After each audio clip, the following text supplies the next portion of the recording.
Okay, well, good morning, everyone. And thank you, Anna, so much for this kind introduction. And of course, I want to take this opportunity to thank the organizers of this year's ECER conference for inviting me to talk about my work in this format.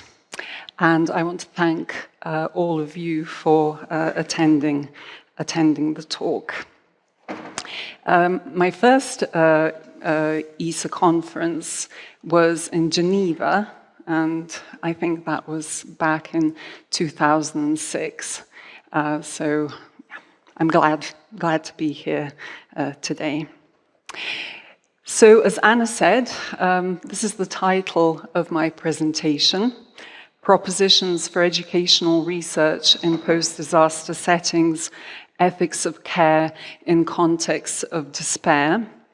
And the content of the presentation speaks to this one aspect of the central conference challenge, which is how can we make educational research more impactful in a world marked by, among other concerns, the devastating effects of climate change.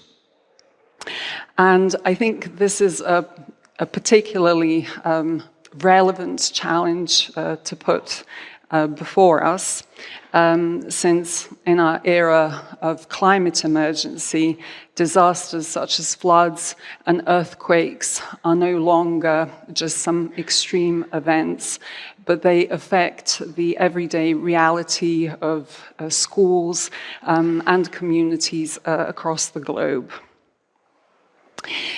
So, before outlining the structure of my presentation, I'd like to briefly share with you how I came to work on this particular topic. And you can see here a photograph of a flooded area in eastern Croatia. So this was an area that was hit by severe floods in 2014.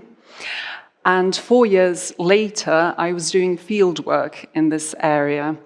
And at the time, the focus of my field work was on how disasters amplify social inequalities, particularly social class inequalities.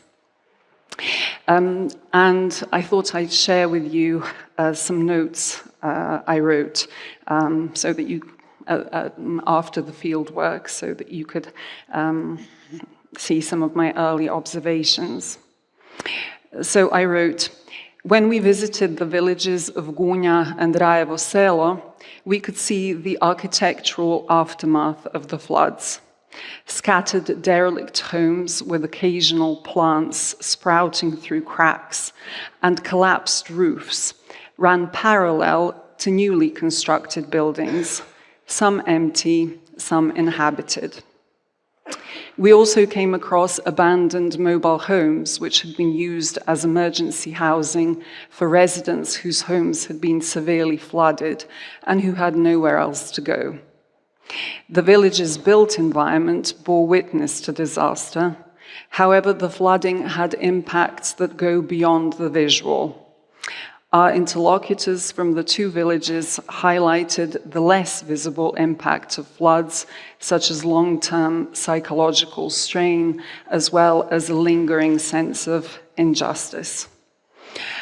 So the interviews I did in Gunja and Rajevo Selo were about the difficulties of navigating the aftermath of the flood. And one thing I was particularly struck by, since this wasn't part of our interview protocol, was the importance given to the local school in that community. And the school featured in three main ways. It featured materially as a site of aid distribution. It also featured emotionally. It was talked about as a safe place and also a place where people from the community could come and receive counseling.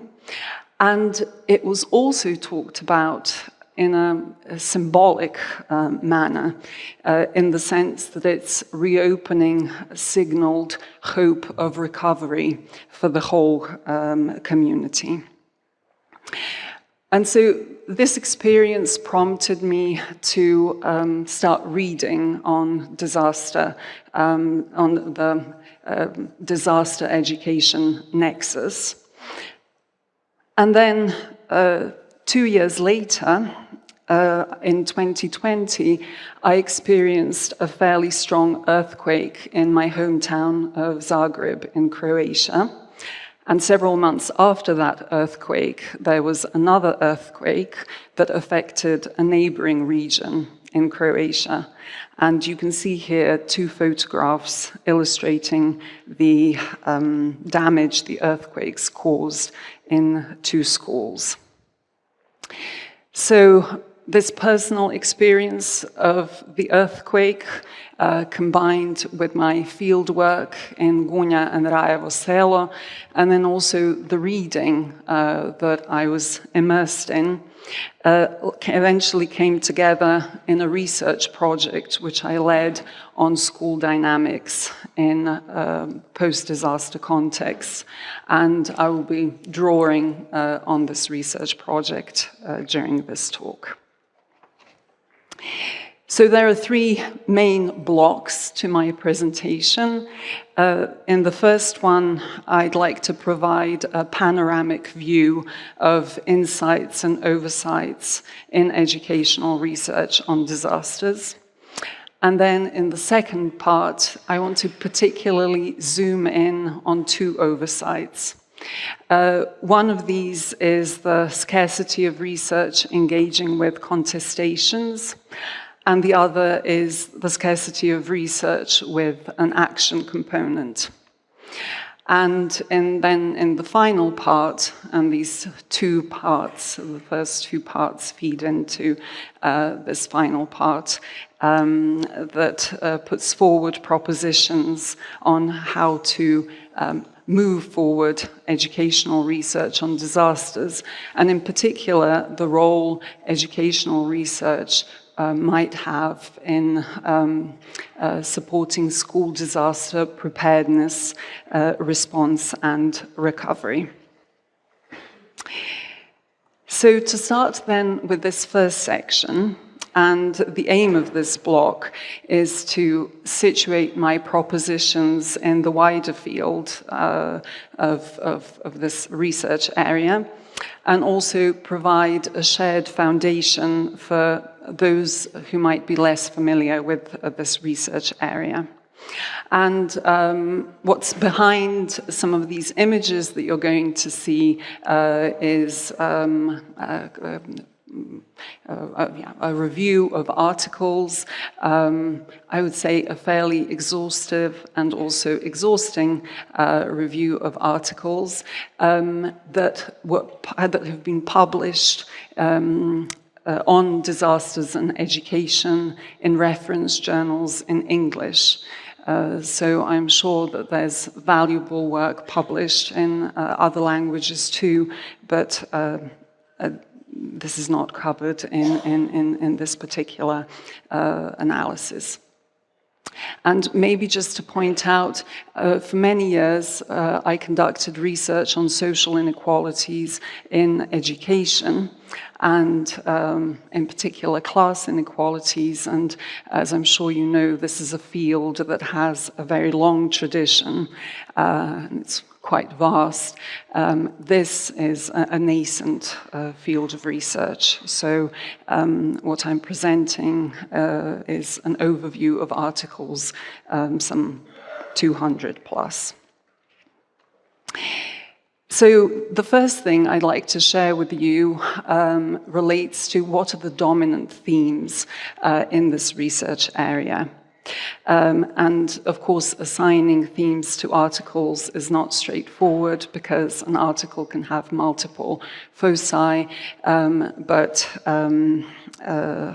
still there are sort of 6 general themes in this literature. And there's a bit of an earthquake effect on this visual. I hope that you can read what it says. So the largest group of articles examines the effects of disasters on learners from preschool to tertiary education. And in particular, two sub-themes stand out. One refers to the psychological vulnerability of learners, and in particular, the effects of disasters on post-traumatic stress disorder symptoms, anxiety, depression, and stress. And then the second sub-theme encapsulates educational vulnerability, including poor academic performance and school leaving. Then the next prominent theme are the effects of disasters on teachers and school leaders in terms of their experiences and also changing roles in the aftermath of disasters. Articles on teachers are somewhat more represented. And here also there are articles published on the psychological vulnerability of teachers and school leaders, including burnout, alongside changed roles and job satisfaction. And I'll be saying a little bit more about these changed roles in my second part, where I'll be sharing some of my empirical material. Fewer articles address institutional response or the physical damage to the infrastructure of schools, and an even smaller area is the relationship between schools and communities in the disaster aftermath. So what I'd like to put forward are two possible avenues for taking this research area further. One of them is research that examines the role of schools in the aftermath of disasters, including their place within post-disaster communities. So I've listed here some quotes taken from articles from this research area that highlight schools as fundamental community structures, as the core of the community in many countries, as community actors. But as you saw on the previous slide, this is a very small research focus. But I think what's also particularly interesting is not just those roles which are enacted by schools in the aftermath of disasters, but also those that are suspended. In this sense, it might be interesting to examine what consequences suspension of certain roles has for different actors. The second theme I would like to propose relates to moving forward educational research on disasters when it comes to the broader purpose of schools. So disasters are catalysts for raising this fundamental question, yet strikingly this is absent from empirical research on disasters and education. And so this is a recommendation akin to Stemler's observation made over a decade ago, but I think it's still relevant, which is that the amount of systematic empirical research examining broader questions of school purpose is strikingly limited, particularly when compared to other domains of study in the field of educational research. Now, when it comes to the theoretical orientations of the reviewed articles, I have found that the overwhelming number of articles tends to descriptive accounts with limited engagement in a theoretical work or concepts.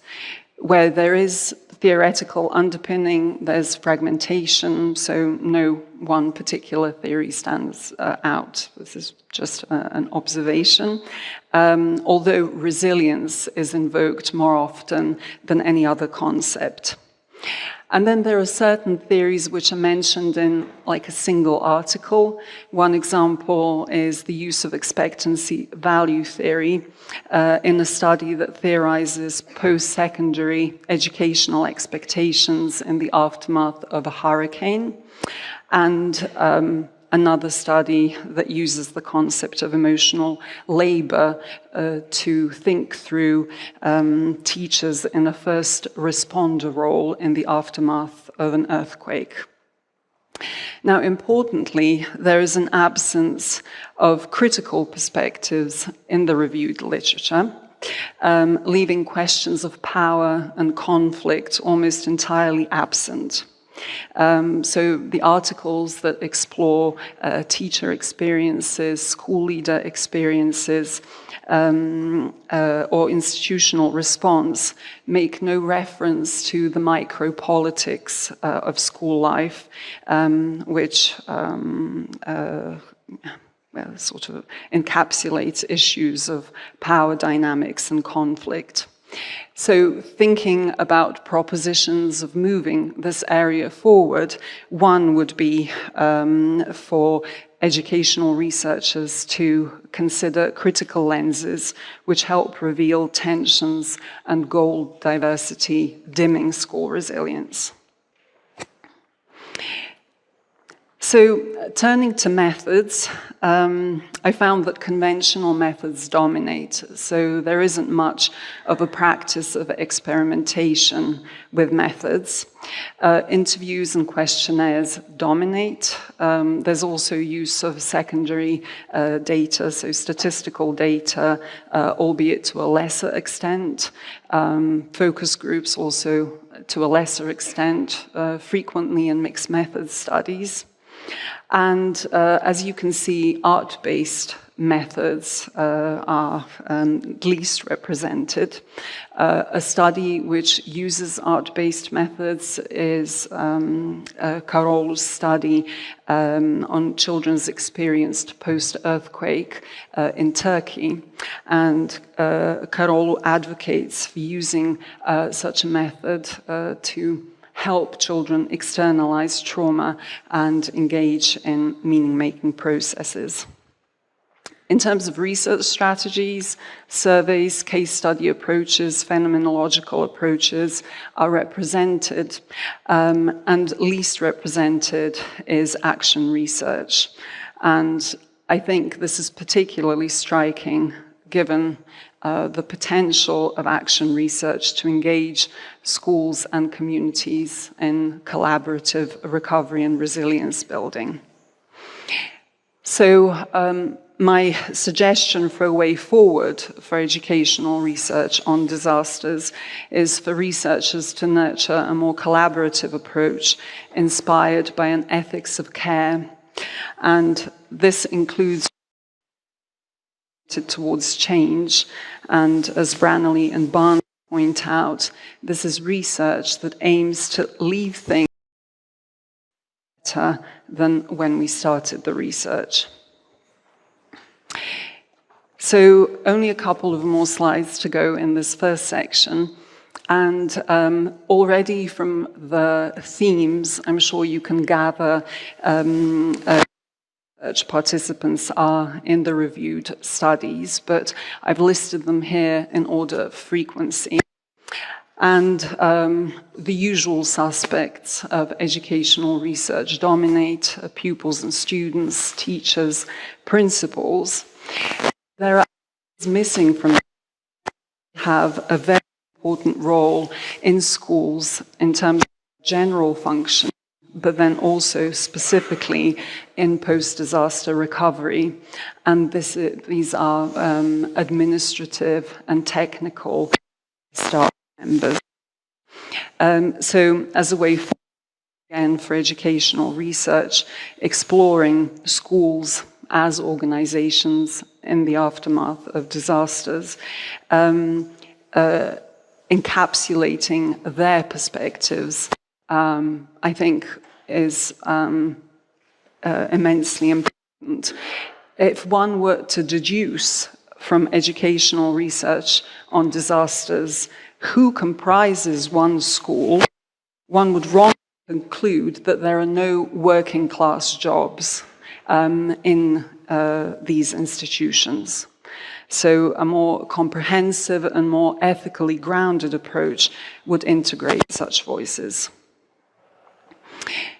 Now, in terms of the ethics of research reported in the reviewed research articles, of course, we have certain word counts that we need to meet. So not everything can go into, and this is an important disclaimer. However,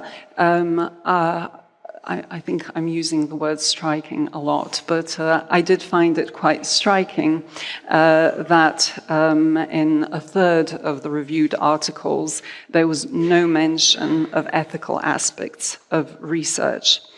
And Carol Much, who's a prominent educational researcher on disasters, has underlined that researching sensitive topics such as disasters reminds researchers to be more acutely aware of their ethical responsibilities to research participants. The majority of studies do address the ethical dimension, but I would categorize them as being a standard tick box approach, which doesn't implement of researching in disaster contexts, including the risk of re-traumatization and ensuring psychological support if required. In particular, expressions of care for research participants in terms of also building relationships is very rare. So an example is research on earthquakes in New Zealand, where in the article she has a whole section on ethics, and she positions herself as a researcher who took time to build relationships with the schools through a sensitively staged approach, working in a non-threatening manner with a conversational tone and keeping an eye on participants' emotional responses to ensure that they didn't become distressed. So I suggest that a way forward for educational research on disasters is to embed an ethics of care in research practices. And so in terms of the final point I want to make in this first part, it relates to the geographical coverage of these articles. And you can see here a map which shows the locations of disaster events which have been the subject of the published articles. And if we just look at Europe for a bit, apart from Turkey, where several articles have been written about the effects of earthquakes in Turkey, there are only a handful of disaster events that have been published in English from an educational perspective in Europe. So this includes 2 devastating earthquakes in Italy, floods in the UK and in Poland, also wildfires in Portugal and an earthquake in Greece.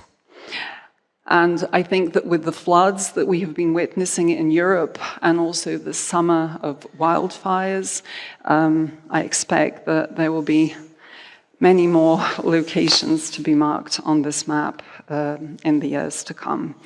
In general, there has been a fair amount of research published on the effects of Hurricane Katrina in New Orleans and also the earthquakes in New Zealand. Okay, so I'd like to now move on to the second part, where I'd like to say a bit more about these 2 oversights in particular. One is the scarcity of research engaging with the micropolitics of schools in post-disaster contexts, and then also the scarcity of research contributing to school resilience as an expression of care. And I'll just briefly introduce the project that informs these points I'm going to make. So it was a 2-year project, and its main question was how disasters affect schools and what dims or enhances their resilience. You can see here a model that we were interested in exploring in the research study. So it's a model of organizational resilience that has been developed by Oru and colleagues. And we found it to be an interesting, holistic approach for identifying aspects of schools which enhance their ability to practice key roles in disaster contexts.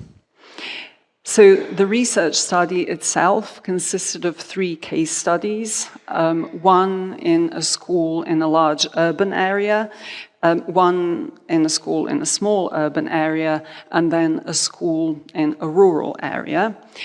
2 of the schools had suffered from an earthquake and 1 from a flood. And in these 3 schools, we carried out semi-structured interviews with school principals, teachers, and also technical staff. And aside from that, in the 3 schools, we held group reflections with teachers on 2 occasions, and we used group reflections both as a method for data collection, but also as a method to contribute to organizational learning and change. So when it comes to the sort of, I would say, invisibility of contestations in this research area, I'd like to focus in particular on teacher roles and relations. So a prominent theme in the reviewed research is that in disaster contexts, teachers' academic roles, their usual roles, get very much extended. So they find themselves in situations of administering first aid, distributing aid, cleaning, and in particular, intensely providing social emotional support. So in a way, they become quasi-counselors due to the emotional turmoil following a disaster. And many of them don't feel comfortable in this role because they don't feel that they've received sufficient training for it. Now, in the articles addressing teacher roles, there's a discourse of heroism. And an article, in fact, written by Much, its title is Quiet Heroes, Teachers and the Canterbury, New Zealand Earthquakes. And the heroism relates, for example, to how it's summarized here, their courage, selflessness, practicality, thoughtfulness, and empathy, perhaps at the expense of their own health. In the study that I led, we also found teacher roles extended. So teachers were engaged in manual work. They were engaged in cleaning, transporting things post-disaster. And a cleaner I interviewed said, "We were all one then. There wasn't a difference between teachers for lower grades, higher grades. We were all cleaners." So we see in this situation a bit of a disruption of usual school hierarchies. Teachers also engaged in collection and distribution of aid, and as I mentioned on the previous slide, intensified care for the emotional well-being of their pupils. And what we see is a shift from a usual focus to emotional well-being. So one teacher says grades become secondary. Teachers are put into positions then to be psychologists. And part of their extended role is, of course, they're usually engaged with communication with parents, but post-disaster, this communication is very much intensified. And again, there's a shift of what the topic of conversation with teachers is. So one teacher says, we're usually talking about grades, behavior, discipline, and school responsibilities. And when this happens, then it's more about feelings. Where are you housed? What are you doing? Are you managing? Do you have everything you need? So the research which recognizes these role extensions is valuable because, of course, it opens up space for us to think and recommend how teachers can be supported in post-disaster response and recovery. However, in our study, there were also tensions underpinning the teacher collective. And I think social bonding theory is an interesting interpretative lens here. So according to the theory, disaster response and recovery can be understood as a process of debonding and rebonding. In the immediate aftermath of a disaster event, there is social debonding. So existing social relations are disrupted and hierarchies of power and status are ignored. And the quote from the cleaner exemplifies this. Also, hyperbonding develops. So this is what's called the honeymoon period, when we see on display acts of heroism and altruism. And I've selected one quote here to illustrate this. In our study, a teacher says, at that moment, we were like a family, like relatives who get on your nerves when things are normal, but when it's a crisis situation, then people get together and do the best they can. One dimension of this theory is also cleavage and rebonding. And I want to spend a bit of time now talking about this cleavage, because it was something that was very much forefronted in our study, and in particular in one school. So with time, after this honeymoon period, pre-existing tensions started to emerge. And in one particular school, before the disaster, there was a feeling in the teacher collective that not everyone pulls their weight equally in the school. And this was then sharpened in the disaster context. So in the school, the pedagogue says, at that moment, there were people who slipped away. Again, it was a small group who wants to and wishes to. A teacher from that school says, while some sweat over their work, others slack. And another teacher says, not everyone is a team player. So in the two other schools, the relations in the teacher collective were somewhat narrated as better. And when we think about discussions around school resilience at the moment, they tend to be quite technical, preparing the school for a disaster. But this is an example where, in fact, accumulated social relations within a particular school are an important source of resilience, or maybe lessen it in that situation. And as I said, this was particularly forefronted in one school, but a teacher in that school said, and I quote her, "Nowhere is it milk and honey." Now, the previous slide captures relations among teachers within one school, but a cleavage that we registered in the research was also between two schools.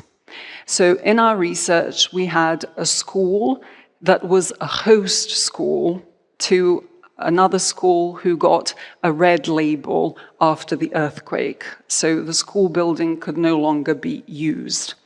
And then in another school in the study was, one school was a host school and the other school had experience of being a guest school for 2 years.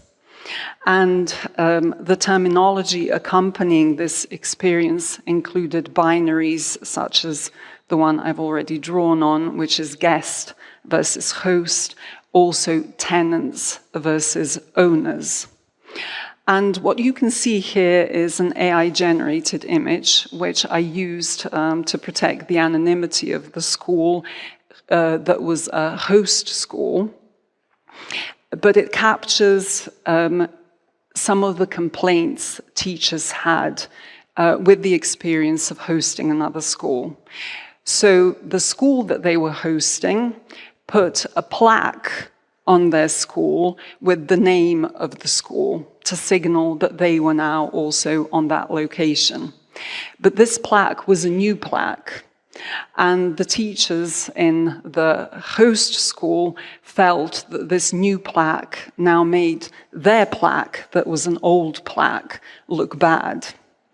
And they were also quite concerned about how this new school, how the guest school will eventually go back to a fully new building. And they will be left with the aftermath of having to share their building for a longer period of time. So this signals some of the tensions involved when schools are displaced and hosting. This experience was underscored not just by tensions, but also goodwill and gratitude. But I'm going to just spend a little bit, just this one slide, to say a bit more about the tensions. So it seems very difficult to share space. And there's this unfortunate saying in Croatian, maybe if there are some speakers of regional languages here, they will know this saying, svakog gosta, 3 dana dosta, which means 3 days of any guest is enough. And you have here a situation where one school is hosting now for over 3 years when we were doing the study, and the school that had the experience of being a guest had been displaced for over 2 years in 2 different schools. So what makes this difficult for them? On the one hand, what's difficult is the organizational aspect. So the host school, but this is also the case for the guest school, they're thrown out of their routine. And also, it's difficult to organize any extracurricular activities for the students. So teachers feel that the learning experience is of lower quality. But it's not just organizational aspects. Teachers were also motioning to clashing institutional cultures. And taking this organizational perspective highlights how these clashes are happening sort of throughout the the school staff. So a janitor in one school says how in their school they cook healthy food. Oh, there's I need to correct this. They say that they cook healthy food, whereas the guest school, they cook domaća hrana, which according to him was of lower quality. So there are clashes between the cooks on how on what kind of food is being provided. Also, one teacher in the host school says how the children in that school are very polite and the children from the guest school were not polite and disciplined. And I think it's quite concerning that there's almost an anti-immigration discourse that you find here, even though we're talking about two schools that have occupied more or less the same area. And then finally, I want to mention the underpinning power dynamics. So both in the interviews with those from the guest school and the host school, there was a sense that it's the host school that calls the shots. So a principal said the host school calls the shots, the visiting school has to obey. A school head says, one cooks in one way, the other a different way, and the boss is the host. And a school head in another school says there needs to be co-living, but it needs to be clear who sets the rules. So it's sort of far from a harmonious coexistence. And to move educational research on disasters forward, I think that we need to engage with such a conflict in the process of supporting schools to reflect on their practices. Okay, the second oversight in the research field is the lack of research with an action component to strengthen school resilience. And the vast majority, and this is what we're used to as educational researchers, the vast majority of articles gives policy recommendations. So there are recommendations on how things can be improved. But an active component, sort of an action component, contributing to change within schools is very rare. And I've selected one article here, Sales article, whereby there was intervention directed at supporting teachers to care for themselves, pupils. So teachers were provided with material on the psychological effects of disasters and also advice on how to support children's emotional stability. In our study, we had an action component and informed by an ethics of care approach and a desire for reciprocity in the research relationship. We wanted to, as I mentioned earlier, make things a little bit better for the schools involved in our research. So you can see here some photographs of the activities we carried out with teachers, and we had consulted teachers and decided in consultation with them what these activities would be. And so one of the activities was a group discussion on school values, another co-writing in pairs a vignette on the most significant change in school life experienced after the disaster, and in the schools that had the experience of being hosts or guests, this was what was written about. And also teachers came together to draw a timeline of their school prior to and immediately following the disaster, as well as present-day life. So with these activities, we wanted to create a space for teachers for dialogue and reflection on what they had gone through, and to give them space to spend some time together thinking about issues in the school which are not just focused on the everyday practicalities of school life. And we provided lunch for them, we had coffee breaks, so we wanted them to feel, we wanted us to be very hospitable and make them as comfortable as possible. And then based on such a reflective process, teachers were encouraged to identify the strengths of their school, areas for improvement, and also the activities necessary to strengthen school resilience. On the second occasion of our visit to school, we also shared our preliminary research findings, and we invited teachers to reflect on our findings. And that all came together in a collaborative activity of creating a tree of resilience. So a visual representation of what kind of support the school needs in order to strengthen its resilience in disaster contexts. And overall, based on conversations, feedback from teachers, and our own impression, this was a positive experience. So before I move on to the final part of propositions, I just wanted to briefly address this slide. We were inspired by appreciative inquiry as developed by Cooper Ryder and Whitney. So we tried to integrate this into the work we carried out with teachers. So discovery, what did the school do well in disaster response and recovery? Dream, what is their vision of future response and recovery? Design, what needs to happen for the school to realize such a vision?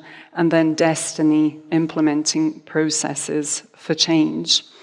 And I would say that, and reflecting on this process as another presentation, but I would say that some first-order incremental change did result from this process.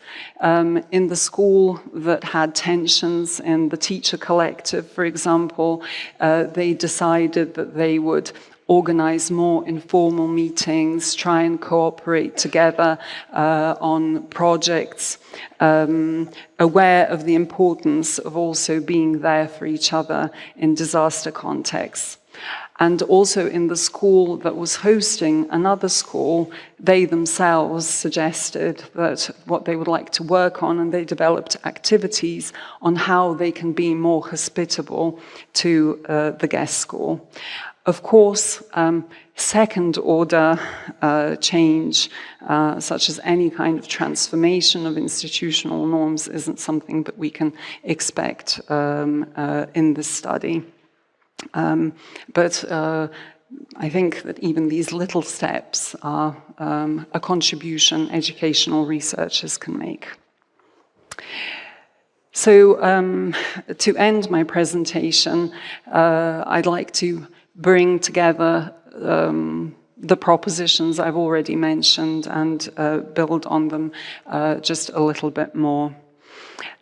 So according to the Intergovernmental Panel on Climate Change, detrimental impacts from human-caused climate change will continue to increase. And the IPCC's report states that in the near term, every region of the world is projected to face further increases in climate hazards. And it seems crucial then to develop a vision for educational research which contributes to disaster preparedness, response, and recovery. And this, of course, should be a collective effort, but here are my thoughts on this. So I've argued that educational research on disasters should be embedded in an ethics of care. And feminist authors such as Nell Noddings insist that as human beings we want to care and be cared for. And Joan Tronto echoes this, and I'm quoting, "An ethic of care is an approach to personal, social, moral, and political life that starts from the reality that all human beings need care and receive care and give care to others." And taking that as our starting point encapsulates many of the other propositions here. So one is for educational research to include an action an action-oriented component. And as Branley and Barnes say, while we do not assume our work will change the world, we do hope to make some difference. Starting from this perspective also makes us more sensitive to voices in the schools that have been marginalized in educational research. And I'm thinking here particular of cleaners, janitors, cooks, and administrative staff. One of the propositions is to use methods which allow research participants to articulate their experiences beyond the verbal in a supportive environment. And then also to contribute to generating theory or building on existing theory which advances disaster preparedness, response and recovery. And this also includes critical frameworks. The final three propositions relate to, on the one hand, mobilizing educational research on disasters to ask broader questions of school purpose. So an interesting question might be whether disasters challenge or reshape the fundamental purpose of schooling.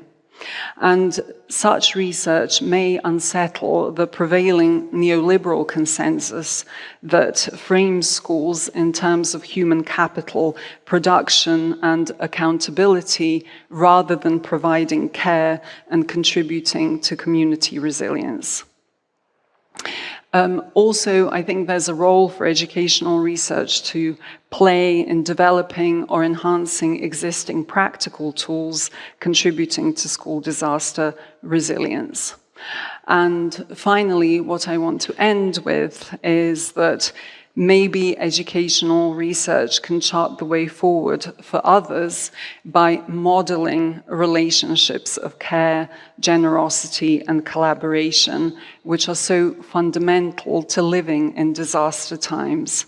When I think about ethics committees and processes of evaluation, they tend to be about how we care about research participants. But in general, and in particular, I think in the disaster context, important questions, I think, relate to how we in research teams relate to each other, and do people feel supported and valued as they work together. So thank you for listening.